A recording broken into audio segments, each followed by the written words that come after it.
Good afternoon. I greet you. My name is Niels Koertse. I am a member of the Genealogical Society of South Africa, and I attend the meetings of the West Gauteng branch. We are a small branch, haven't got a lot of members, and when President Cyril Ramaphosa locked the country down, March 2020, this West Gauteng branch was one of the first branches to continue with technology, to grab this opportunity and use Zoom to make contact with our members and to keep them up to date. The first meeting was a bit difficult, but we continued. And we haven't skipped one single meeting. Not a single meeting. This is what can be done. I encourage you to take the technology that you have. Most of us have smart cell phones and laptops or iPads or tablets. Make use of that. Make use of the recording facilities. Make use of the video recording facilities of your small digital point-and-shoot cameras. Tell your story. I ask you, I challenge you to do that. It's a bit of a challenge, but go ahead and do it.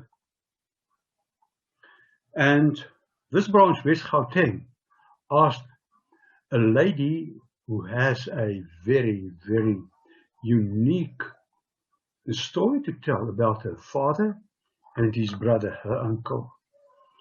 They were living in Poland, that side of the world, during World War II, and they were rounded up in pogroms. And then you will recall, most probably, the very moving movie of Oskar Schindler, Schindler's List. Well, he and his brother were on his list, and he saved their lives. And Tali is alive, and she tells her dad's story and her uncle's story. And this, the rest of this recording, is what happened on Saturday, 17 April 2021, at the West Gauteng branch. And this was not possible if my friend Alan Versteeg, one of our members, did not do what he did for us. With his technological skills and engineering qualities, he helped us tremendously. Thank you, Alan, for that. But something went haywire after about an hour and 5 minutes. Then the sound recording stopped for some unknown reason. We cannot find out what went wrong. That is the reason why our recording of Tali's meeting stopped so abruptly. It wasn't the fault of our own, we don't know. But this is just a short explanation why it stopped so abruptly. Please send this link to your friends, your family, worldwide, to anybody that you can think of. Please do that. But remember the challenge to tell your own story. We've got the resources. We grew up in a time when these resources were not part and parcel of our lives. We are absolutely, we're living in a wonderful world. Let's embrace the technology and run with it. Thank you for listening to me, and I hope that you will do and tell your story. Bye-bye.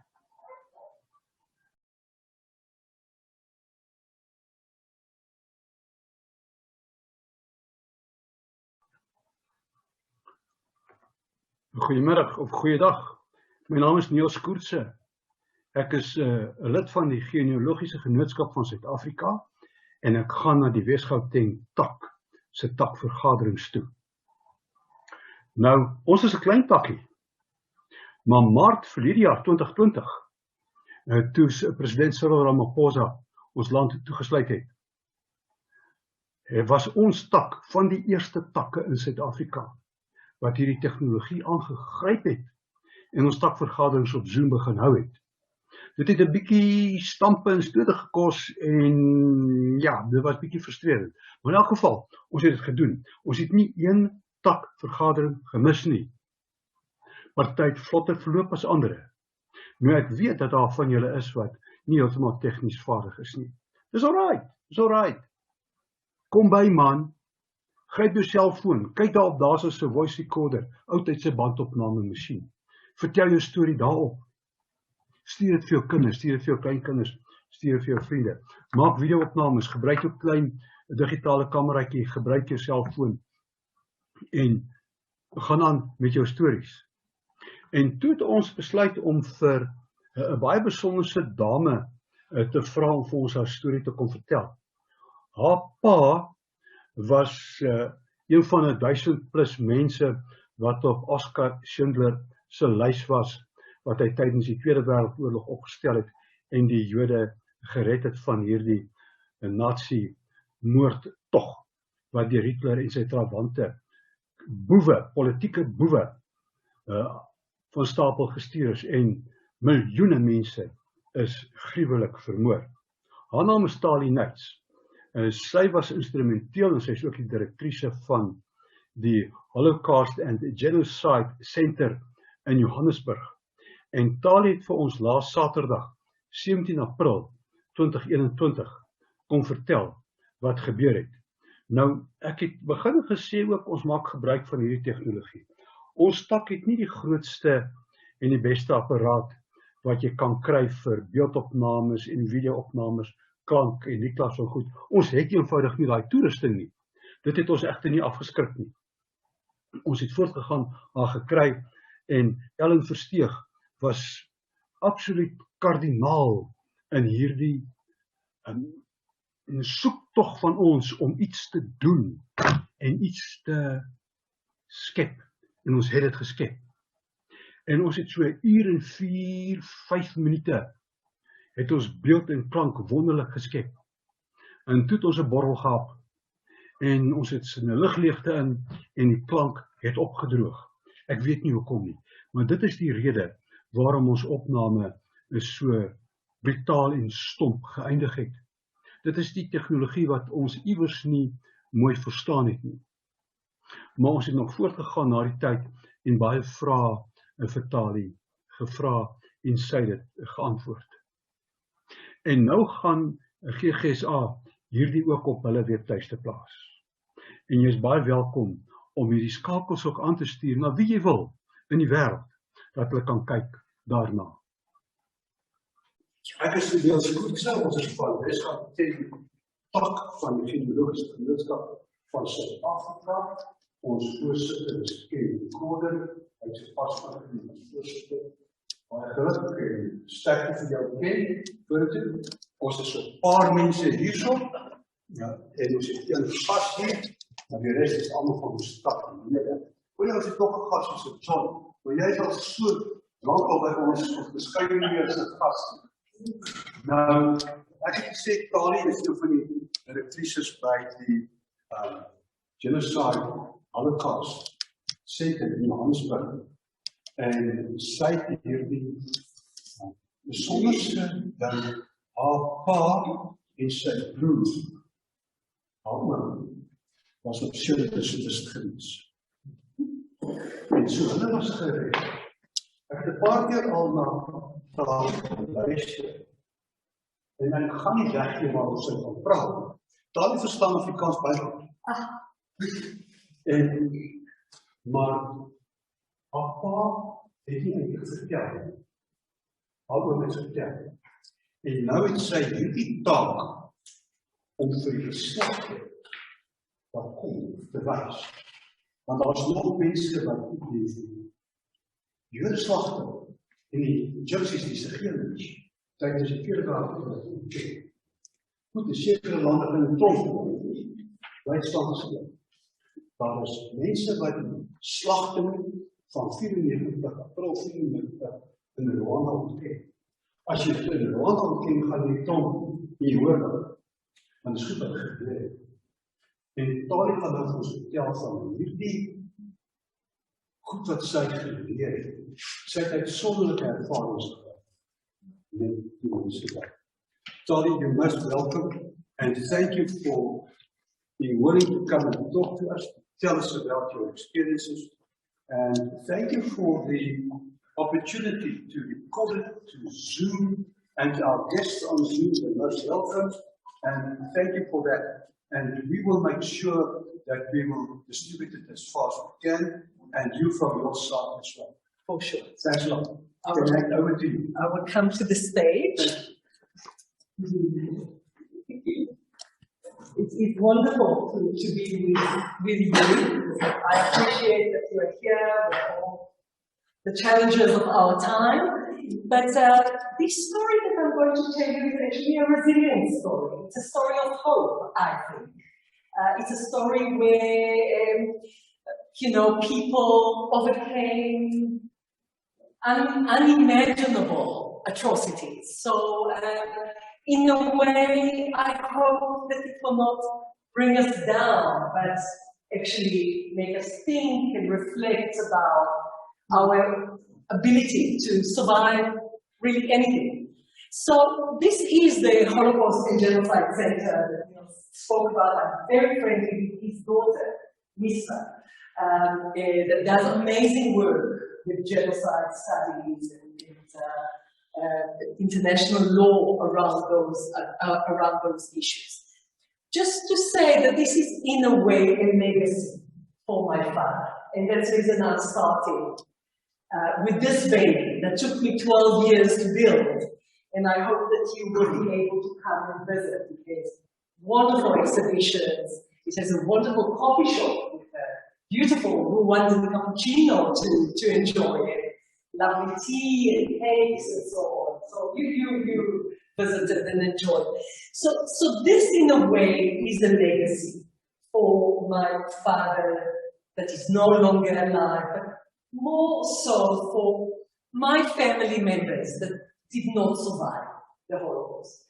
They do not have a grave. So in a way, this Institute of Education, of Memory, and of Lessons for Humanity plays a role in being almost a grave for the members of the family. And I'll talk about that do not have a grave.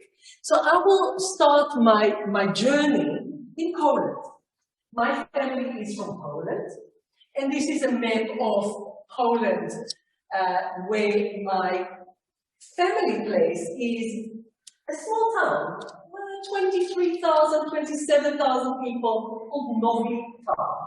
It's in the southwest of Poland, very hilly, very mountainous area, and the closest city, it's a village? Or... No, it's a silver. Ah, okay.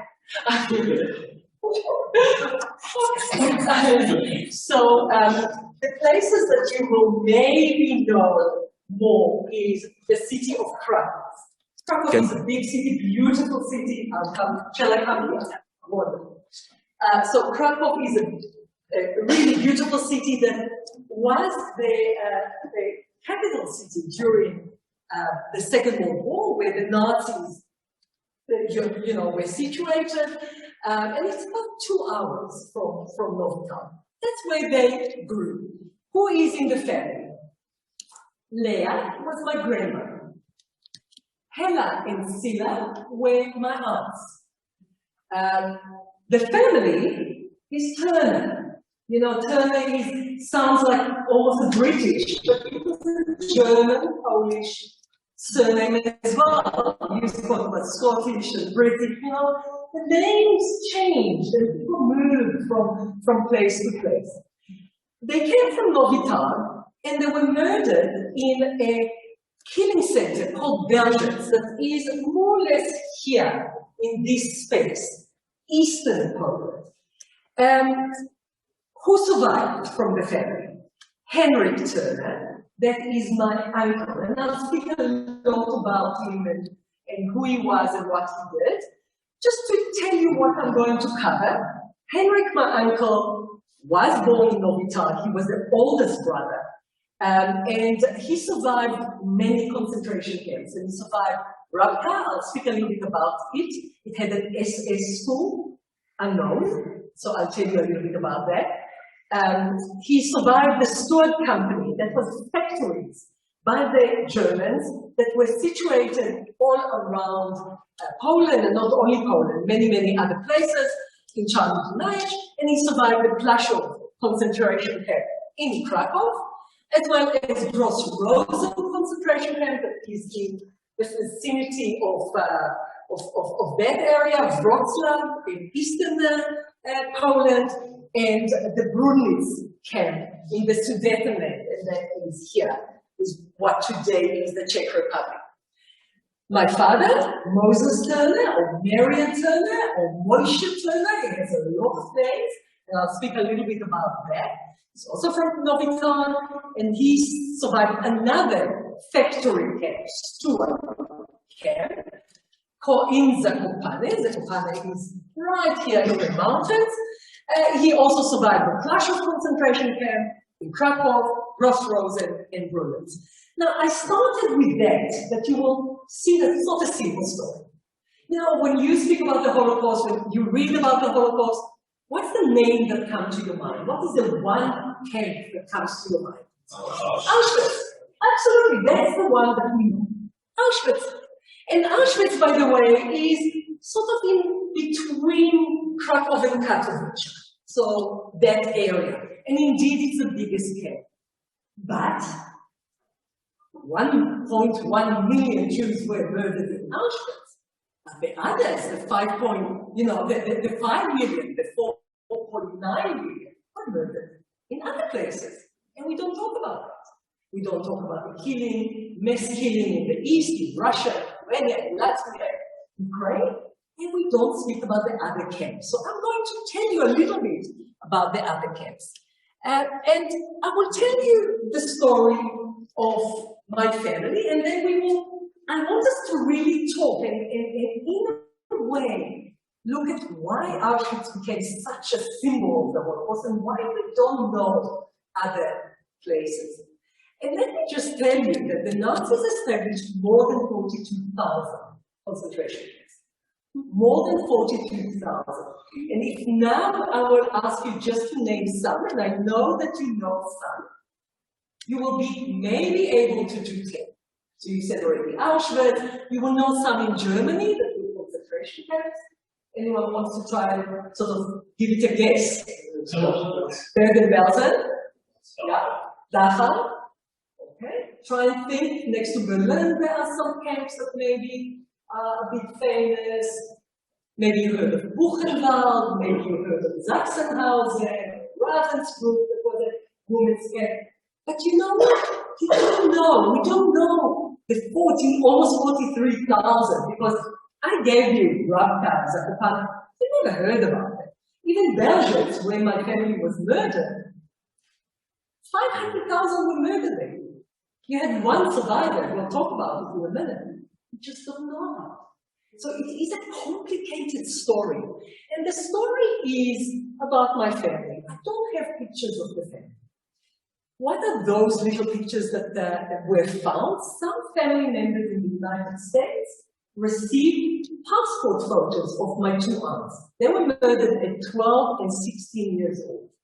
And that's the only sort of drawings or pictures drawings that we have. I do not know how my grandmother looks. I have no idea, because nothing survived. And I want to speak about it because that is quite important. When genocide happens, photographs also disappear. It's not only the people that disappear, it's everything else that disappears. It's all that heritage that disappears. Not only in genocide, in mass atrocities. If I think about the South African wars and the concentration camps here in South Africa, what do we have of many of those families? Sometimes the names, but do we have photographs? Do we have belongings? Many times we don't. The same story in Rwanda that I can speak a lot about because I'm very close to that story. So Tzila was 12. Helen was 16 when they were murdered by the Nazis, and they were murdered in Belgium together with their mother. Let's see the story a little bit more. What happened? I went to Poland many times, but these pictures were taken in 2004. It's the only time I went with my mother. My mother is, by the way, 95 years old, still alive, vaccinated, because she lives in Israel, so she's fully vaccinated. And she came with me and my brother, and we took the roots, you know, just to look at our family roots. My mother was born in Warsaw, Poland. And she and my father married in Israel, actually, because she immigrated to Israel early on, just before the war. He immigrated in the 1950s. They met, got married. I have one brother, and together we went to see our family's places of suffering. So in 2004, we traced the family. Where were they? What happened to them? Let me tell you the story. They, as I said, they grew up in Novi Town. Novi Town was a small town. They had a happy sort of childhood, even though there was tragedy that happened. My father's father passed away of cancer. You know, we don't talk about cancer in those years, 1930s, 1920s. But of course it existed. It's not a new thing that we invented. The father, they tried to operate on my grandfather. They took him to Berlin, they had family in Berlin, they operated, but sadly, he passed away. He passed away when my father was 2 years old, so really does not have memories of his father. My grandmother, Leah, was pregnant at the time with a little girl, Sina. And there were 4 children, 2 boys and 2 girls. Life was tough after my grandfather passed away. But, you know, in those days, and I assume also today, family really helped. So the mother's brother came to help with the business, and everyone was helping that, you know, the kids will not be alone, that there will be values, there will be education. So that was life.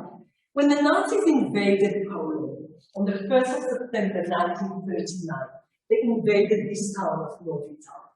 And in the beginning, they stayed in their homes. My father there was taken with the first 100 men and boys from Novi Town to Zakopane, to his first concentration camp. He basically did not see the family since he was taken, probably early 1942 or late 1941. He was 15 years old when he was taken. He was 14 years old when the war began. The rest of the family then were taken to a ghetto. My uncle then was taken to another concentration camp, as I told you. And in August of 1942, the Nazis ordered all the Jews of the town to come to this football stadium. And what was amazing in 2004, and indeed it is still there in 2021, that the football stadium is still there. And the football stadium is small, it's a small town. Football stadium is opposite the railway lines in the railway station of Novi Town. Now you all know the story of the Second World War and the Holocaust. Basically they gathered everyone in the football stadium. They split them into those that will work, and my uncle was taken to one side. My father was not there, he was already in the camp. My uncle was taken to one side. His mother, my grandmother, and the aunts, were taken to us. And they didn't know. It was not clear to know. Today we know. They didn't know.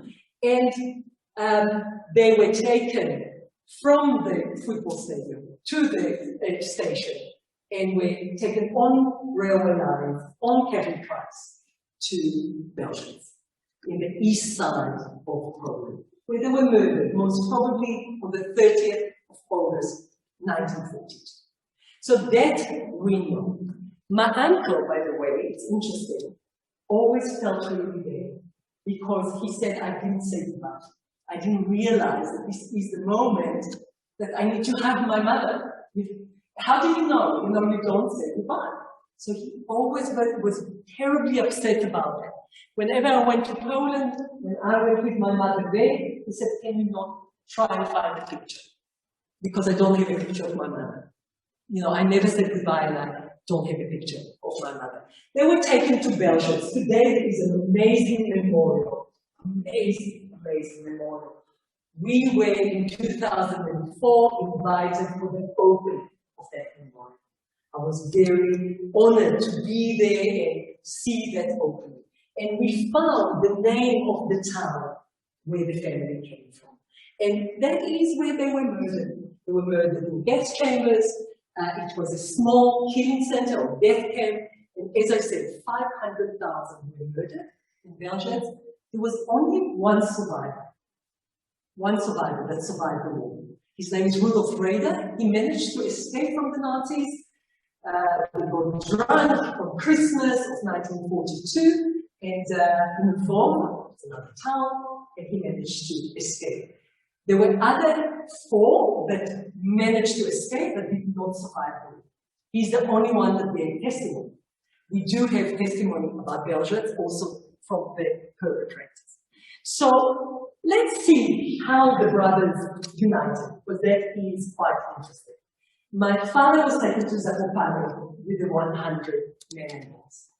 My uncle, in that selection in the football stadium, was taken to few camps that I told you about, including the Rabka SS school. Now, it's quite interesting that the SS, the German SS, had few schools that taught them how to be killers. There was one quite famous that is called the Travniki concentration camp that prepared mainly Ukrainian guards to work as guards or killers in the killing centers. And there was the Rabka school where my uncle was. He built a target practice sort of walls for the SS. And I talk about it just now, but he testified in the war trial in Germany about that because he witnessed and saw that they didn't, practice on the board that he prepared. They practiced on people.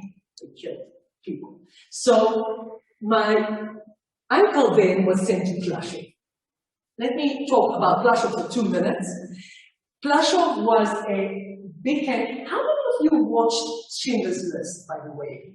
So do you remember that when they took the people from the ghetto, the little girl with the red dress, you see her, you sort of follow her, and then they put them in this camp. This camp was right in Krakow, in the outskirts of Krakow. It was built over 2 Jewish cemeteries that were, of course, demolished. They took the tombstones and used it for roads in the camp. You see that as well in the film. And the commander of the camp was a very sadistic person. Maybe you remember it from the film. But he used to shoot everyone from his balcony. His name was Emil Goeth. Work was very, very tough. It was a camp for men and women. On one stage, there were also children in the camp, but the children were all gathered in 1944. Music was playing. They gathered all the children, the Nazis, and they put them on trucks and took them to Auschwitz and killed them. And the parents, you can imagine what happened. We have a lot of testimonies about these children roundup. Because until 1944, they had children. So my uncle arrives to the camp in 1943, and he works there. And his testimony is terrible about the camp because this Emil Goeth, this commandant, once when he was working, shot a person working next to him. 1 minute he was there, the second minute he wasn't there. So you never knew when you woke up that he said in his testimony, if you will live or you die. So he was there already in 1943. And then he heard rumors that prisoners from Zakopane, you remember my father was sent to Zakopane, are moved to Flushing. And he thought, well, maybe my brother, you know, is amongst them. Now, remember that they did not have hindsight. My uncle didn't know what happened to his mother and his sisters. He didn't know, they were taken. Today we know that there was a killing process. They didn't know. So he thought, maybe my father is coming, they will talk about the family, and he will tell them that the rest of the family was dead, but he wasn't sure when. And then the trucks arrived with the prisoners, and indeed, they didn't see each other for probably 2 years at that stage, maybe even 3 years.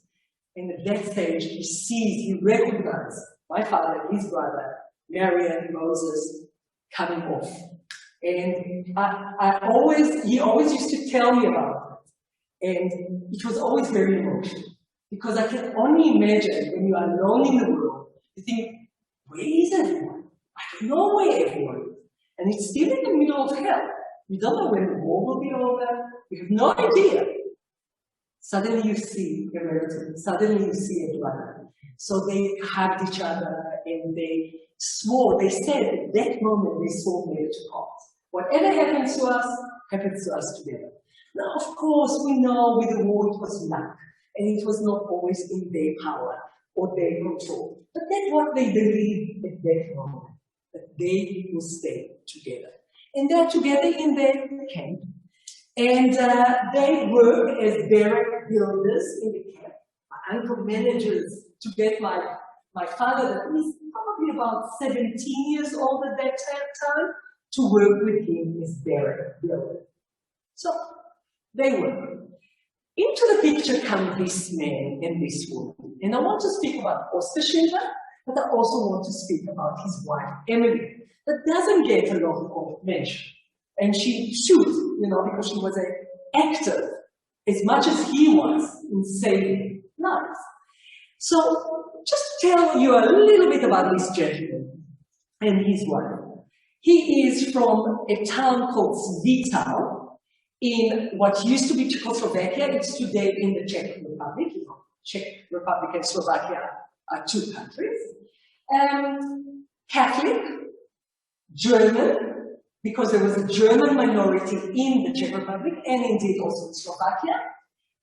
Not only German, but also Austrian, because, of course, all that period, all that area used to be at different times either part of the empire, Austro-Hungarian Empire, or part of Germany. So you do have a lot of German minorities in those areas. He marries Emily in Svital. She's also Catholic. By the way, they never had children. So, you know, the marriage, yeah, we'll talk about the marriage. It wasn't easy, not for her, I don't think, but it was a complicated affair. But they married. He was an adventurer. There are many stories about him. I don't have time to go into all of them. But in the early 1938-39, he spied for the Germans. He was a spy. He was telling the German military about movements and about what's happening in Czechoslovakia at that time. Later on, he spied for the British.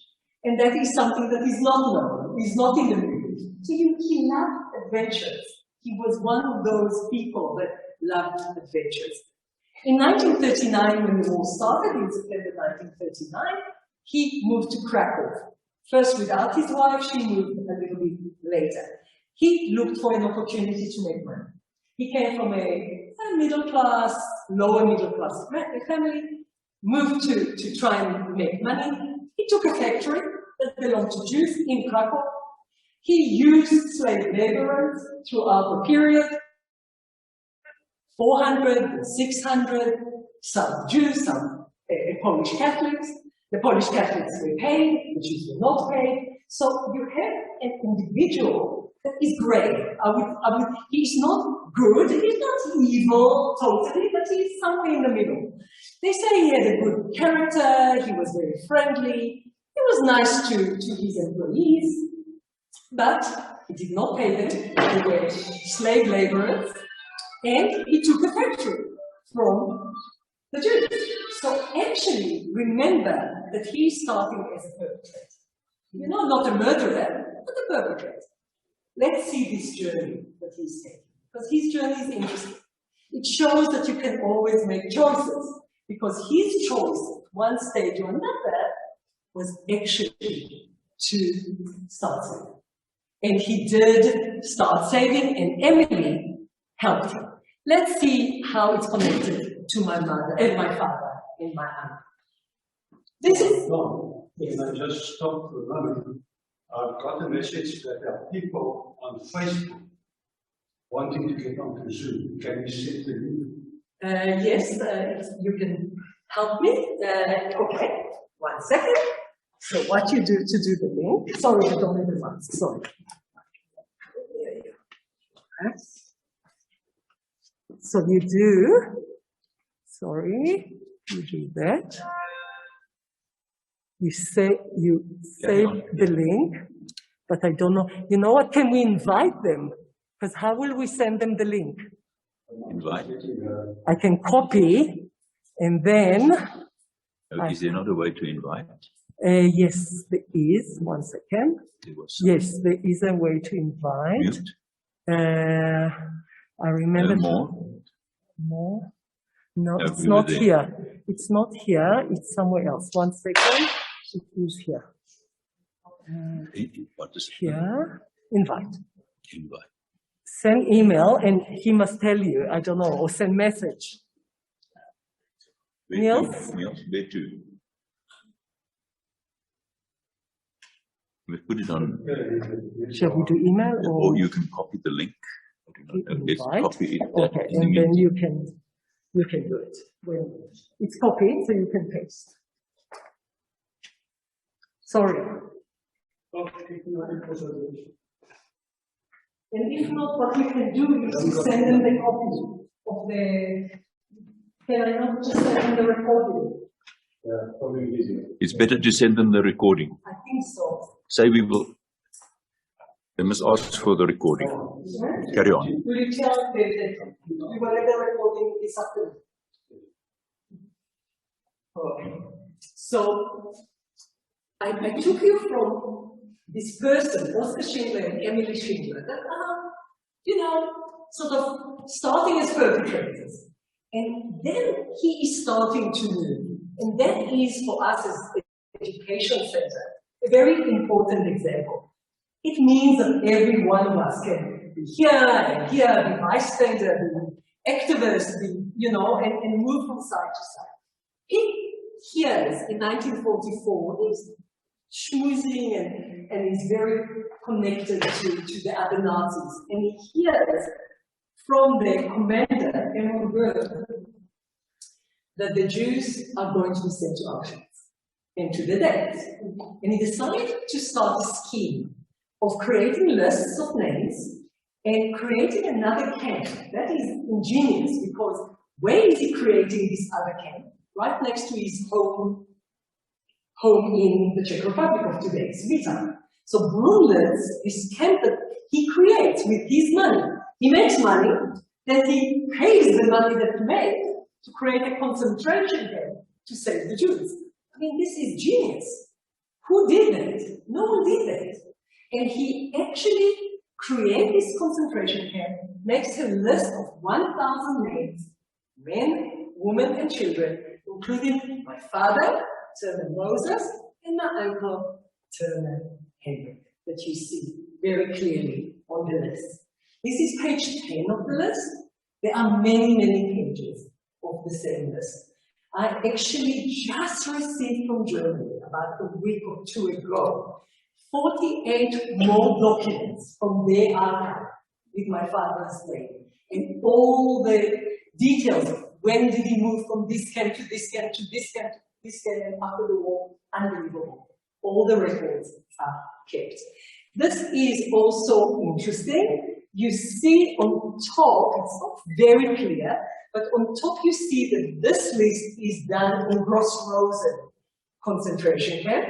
And what actually happened, and what Oskar Schindler does is interesting.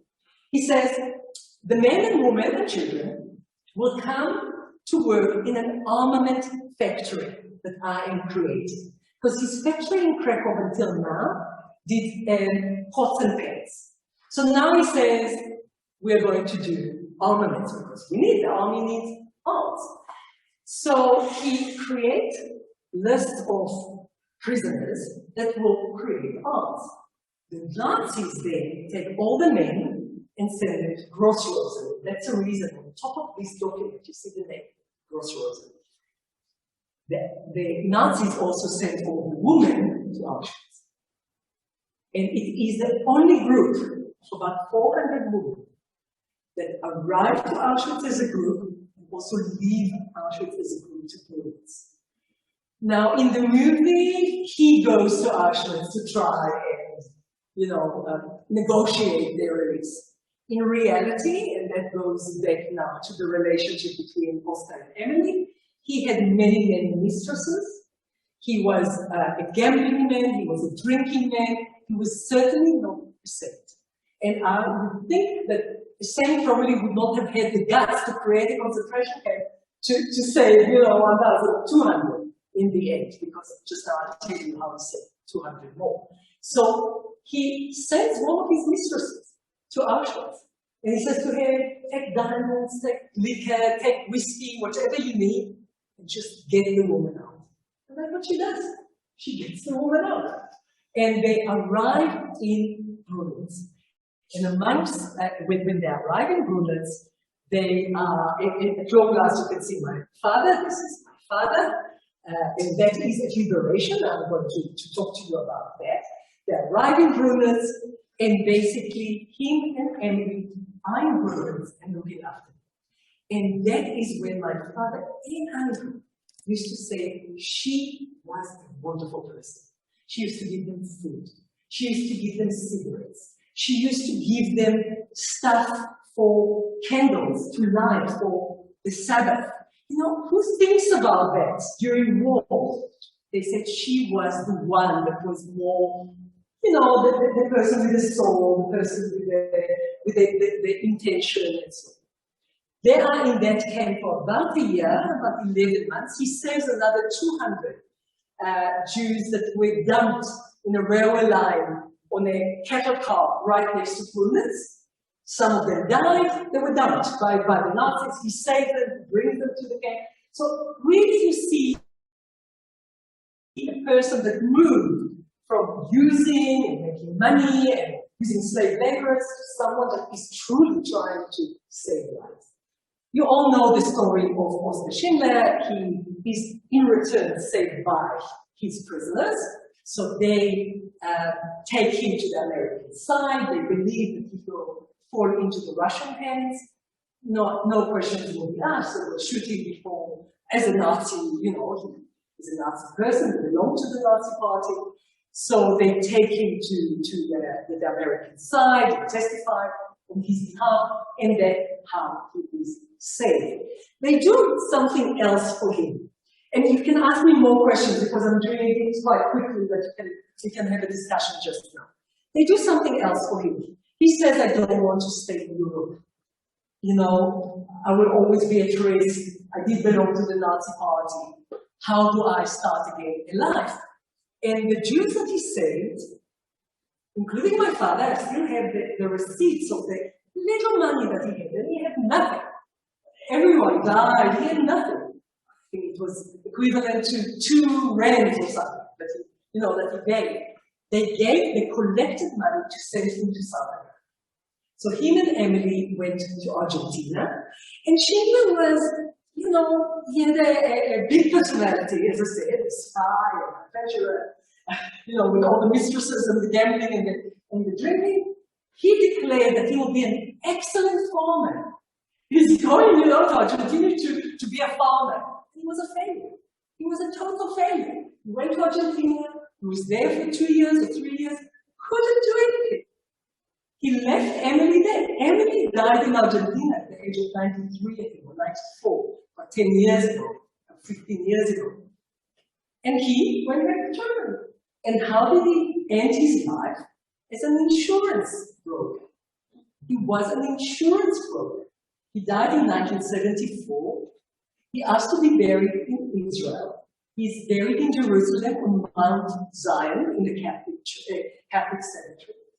But this is a personality that you have, you know.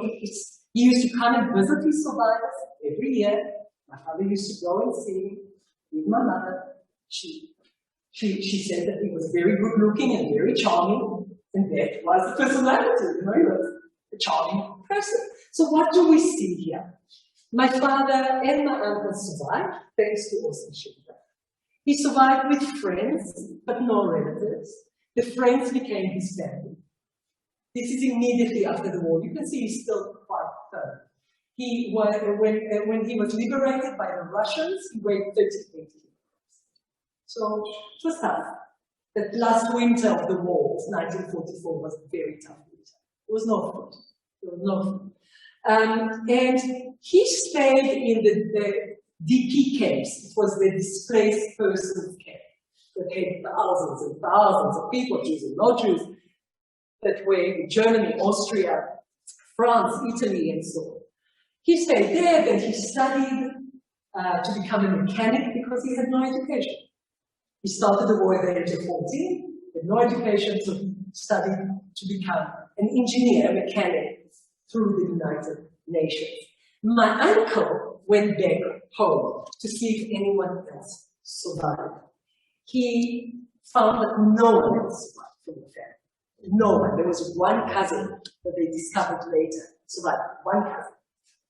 No one else survived. Luckily for him, he did not stay. He saw, he looked for the house. The house was demolished through the Nazis or who knows how. But a very nice neighbor, friendly neighbor, a Polish Catholic neighbor, bought the property and gave them money. So they had a little bit of money to rebuild the life. I think he said it was $500 US. Quite a lot of it in those days, you know. And luckily for him, he sold the house and left because immediately after, in this town of Novi Sad, right-wing extremist Poles murdered about 10 Jews that returned from the camps to look for their families. And they did it because of anti-Semitism and because of hatred. And the fear that they're coming to take the houses again and take the property again. So luckily for my uncle, he was out of it. And this is the tree planted and the sign planted for the 5 Jews that were killed, and then there was another attack where more Jews were killed. They are buried in crowds in the cemetery. I want to read a poem that my uncle wrote in Israel in the year 2000. He was an elderly man at that time. He died a few years later, 3 or 4 years later. And I'll read the poem because this is really telling their story. I write this poem for generations to come with tears in my eyes, when I remember the faces of my dear ones, when they stood on the Appellplatz, gathering place. There the barbarians robbed, beat them. Children were torn from their mothers. They cried, screamed, Shema Israel, it's a Jewish prayer, but up above, no one heard them. Close to each other they stood. To part they could not, to hug each other with a hearty kiss. The evening got nearer and nearer, but the barbarians shoved and pushed, so they transported to the labor camps and to the cattle trucks that moved to the death camps. They cried, screamed, Shema Israel, but up above, no one heard them. We survived the war. We survived the destruction, thanks to the Savior, Oskar Schindler, his list. We returned to Poland, disappointed and broken, not finding our dear Jewish families anyway, visiting the graves of the holy and pure ones that died in Kiddush Hashem, the sanctification of God. They cried, screamed, Shema Israel, about no one heard them. So my uncle's poem is really a story of what happened to them, what happened to the family, his loss of faith, because they grew up very religious in their town, but they lost the faith of, with God. And only before my father died, reconnected to faith and to belief, and we cannot blame them. We cannot, we cannot say anything. It was very, very tough. This poem was written in Hebrew, and I translated it to English, and it is the last testament, in a way, of my uncle, Henrik Hanoch. My father was the quiet one. He had nightmares about what happened to him. He was very young, don't forget it. From the age of 14 to 18 or 19, he did not speak. My uncle wrote memoirs. He wrote poetry. That's not the only poem. He wrote many poems. He spoke to schools. He was a volunteer. He was a person that really wanted to be active. In 1965, he went to testify against those murderers that he witnessed murdering in his town and Radka in the SS school. It was held in Freiburg, West Germany, 1965, against two Nazi war criminals. You can see their name, Richard Schemisch and Robert Weissman. The verdict was 4.5 years, 7 years. This is the period in West Germany where they are not taking Nazis on trial. After Nuremberg, it's after the death sentences. If they would take anyone on trial, they used to get 2, 3, 4 years, usually leave after half sentence or after a year. And just see what are the crimes that they are accused of. There are some places that you see, Jordanov, Ochinko, Novital, Shavinsky, Zakopane, 42-43, deportation and mass shootings of Jewish men, women and children in the district area of Novital. Mass shootings of Jewish forced laborers and prison inmates at the Jewish cemetery of Novital. Shootings because of violations against the decree on residential restriction, ghettos, for Jews in the general government. They are accused of thousands of deaths. It's not one or two, thousands of deaths. This is the shooting range in Radka. This is the people on trial. And my uncle was interviewed by the West German press, and they asked him, "What do you think about the verdict?" And he said, in the end, this verdict doesn't show any justice. And his words for me were really interesting because he said, I believe that only God, and I remember his poem, only God will avenge him one day. Now, he loses his faith, but he waits for God to give the verdict. And that was my uncle. This complicated relationship with religion, with faith, and all the time the struggle. We are now back to how this history is remembered. Because my father studied under the UN, immigrated to Israel in the 1950s, met my mother, that was a refugee from Warsaw, got married, I have a brother, it is myself. But how this is remembered today? It is remembered through education, that I spoke about, but also through memorials. This is the memorial, Soviet time memorial from the 1950s, 60s, in Plaszow. It is very huge, it is really effective, and not many people are going to these places, they all go to Auschwitz. When you go to Plaszow, a few people. It's like a park. People are just going with the dog, they exercise, they cycle, they run. It's a park. Nothing remains of the camp. It's only a memorial. But what we do, and this is just one thing that we do at the Holocaust and Genocide Center, is we take groups of students, student leaders from UCT, from the University of Free State, from Monash University, from, this was a tour in 2019 of African leaders from Mozambique and DRC and Senegal, and we had the opportunity to study about Oskar Schindler and to study the lessons of that.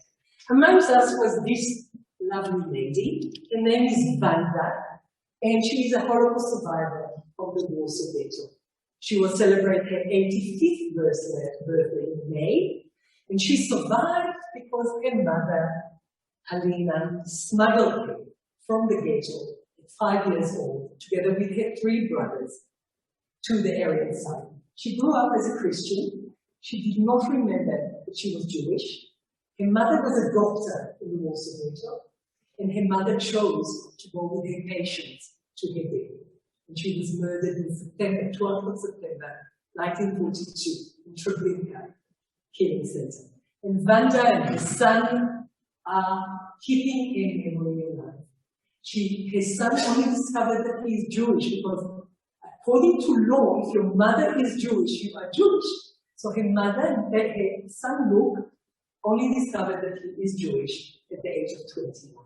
So this is still, you know, how the Holocaust, and please come join Vanda for her 85th birthday on Zoom. So be part of our database, because we made a film about her, and it will be launched for the first time on the 11th of May at 8 o'clock at night. So please make sure that you see it. It's absolutely unbelievable. All right, so this is my father, Moses Marian Moshe. And as I started, I told you that I started to build the center of his memory, the memory of my family. This was my father before he died. Sadly, he died at the age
And turtles.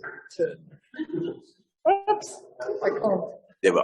Did you? No, No. I don't think so. 1 second. Yeah, that's it. Okay. We finished. Sorry, we finished. We can chat in a minute. I just wanted to show you the museum.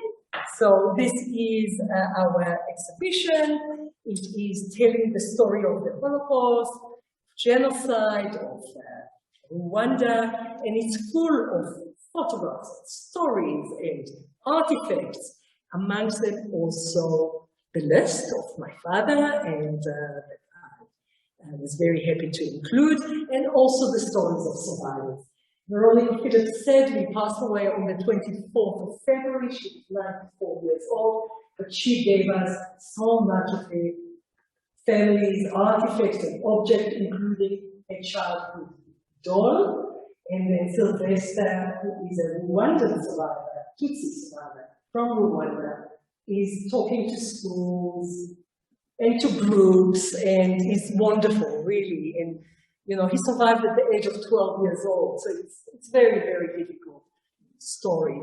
And what we try to do is to make those connections in our museum, because the story of my father or my uncle, the story of the middle class, the other survivor that says, I thought that when the world learned what had happened to us, it could never happen.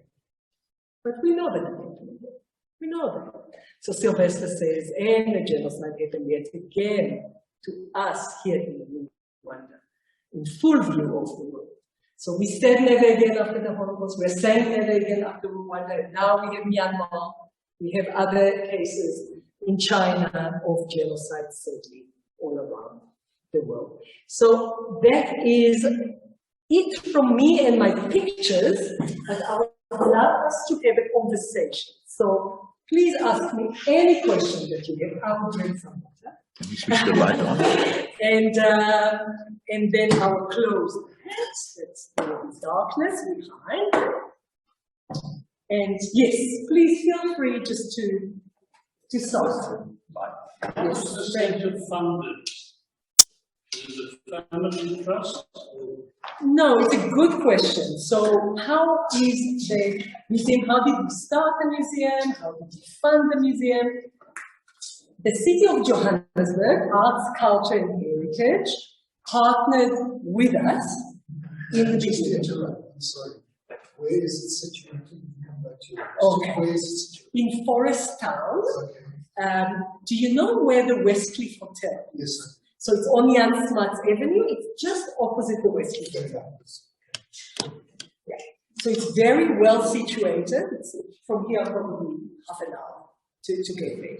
And we have a beautiful coffee shop, as I said, come for breakfast, come for lunch, and give yourself at least 2 hours, I think, to see the exhibits, because there is a lot to see.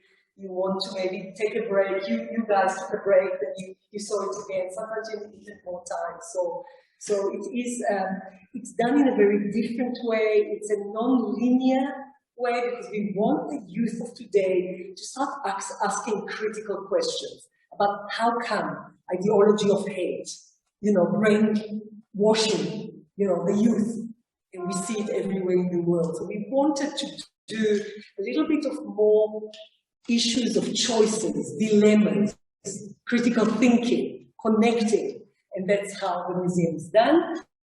So as I said, the City of Johannesburg partnered with us in 2010.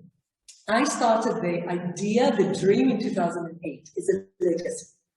But I didn't know what to do. To tell you the truth, maybe a library, maybe we'll do, a caravan that's going around, maybe we'll go to schools. I didn't know, I'm a historian. My background is I taught at university for some years, and then I worked in NGOs, in reconciliation, and transformation in Africa, in Rwanda. And that's me. I'm not a fundraiser, I'm not anything. But the city came in 2010, and they gave us this property next to in Forest Town, and they signed an MOU with us as a partnership. And that was wonderful, because the location is excellent. It's next to Constitution Hill. and the Military Museum, and this, and UJ, and just such a good location. Then was the problem of the city said, we'll give you the property, we'll give you the electricity, we'll do the rezoning, you know, we'll pay some, but you need to find the money. All right, no, historian, what do I do? So I had amazing advisory board to start. Really good people, solid people with really good experience. And the biggest funder, maybe it will surprise you, is the National Lottery. Because we always hear such bad news about the National Lottery. But they were our biggest funders so far. Then other funders came. And I would say the second biggest funder is the German government. And that is another subject, of course, the German government. Because, of course, they are confronted their past in a big way. Other countries took a long time to confront the past. Austria, for example, even Italy, for example, a bit more difficult, you know, to say that's who we were, that's what we did.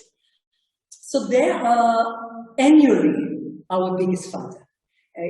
Through German foundations, through the embassy, for example, now they're supporting a new catalogue for the center. They supported last year a film that we did for education.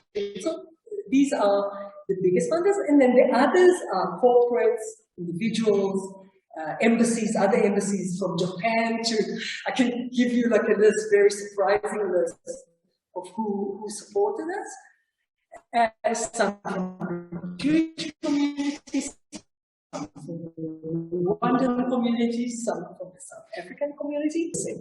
The center, the building opened in 2016. We moved into the building, still a building site. Then the exhibition and everything else only opened in March of 2019. And now we have thousands of visitors now on Zoom as well. Last year we had over 30,000, you know, people that engaged in one way or another. And every year it's like that, you know, thousands and thousands of people that are engaging with it, maybe more. And now we are in the stage of just securing the endowment fund, or the, you know, because we finished the capital fund, we finished with the exhibition. So now it's the stage of the endowment fund. And it's mainly corporates, many corporates from, you know, banks, ABSA supported us, Vestas supported us, you know, the JSE support us every year, winemakers, Graham Beck Wine support us, you know, so please come and you will see it's all transparent, supported, and we are hoping to be in a position that we'll have an endowment fund that will then, we don't have to fundraise again, you know, from the interest. We'll be able to continue to function. We have 10 staff members, only 10, and these are including the maintenance and the education and so on, but we have 100 volunteers, people that are at the reception, guides, education, archivists. We have a beautiful archive. So that's, it gives a lot of meaning to a lot of people. And we have young people from school, university to, you know, our oldest is 19 years old, 90 years old in June, our oldest volunteer. So it is, you know, anything in between. I'm abusing this. Abuse away. How many people in South Africa are still in, or are there? How many alive people are in South Africa from the Second World War? Second World War? People that were in camps. It's a very good question because of our painful past. Talking about painful past, we you know, we were an ally. We were part of the Allied forces during the Second World War, of course, and complicated because heads off didn't want to, and in the end, Smuts, you know, the whole story, and of course, so Jewish immigration was basically stopped in 1937. There was an Aliens Act that passed and basically stopped immigration from Germany and basically immigration, or Jews trying to escape Hitler. So only 3,600 German Jews came from 33 to 37. During the war years, you had few that made their way maybe to Zambia or to, Kenya, Tanganyika of that time and so on, and managed to come. So about 220 came during the war. And then after the war, probably around 300 only survivors. Those that were in hiding, those that were in camps, in ghettos, and they usually came because they had families here. They had an uncle, a cousin, relative, so they came. Of them, we have now 36 still alive. And some of the 36 are just refugees that came in the 1930s. So camp survivors, maybe 10. Maybe 10. And they are older. Our youngsters are early 80s, and they were babies. They were babies in hiding or something like that.